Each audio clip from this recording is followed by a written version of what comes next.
trezesc, mă îndrept spre tine, Tată, și vreau atunci a-ți mulțumi că mi-ai dat încă o zi.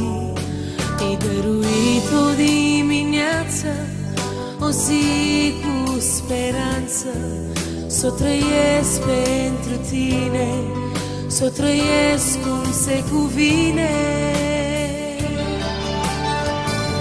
O zi cu tine, e atât de bine,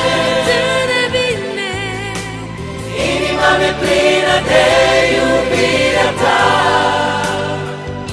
Tu ești aproape, tu ești în toate,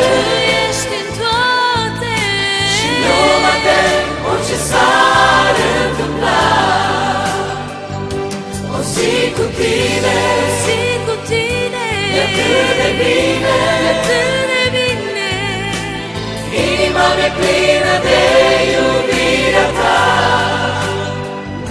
Tu ești aproape,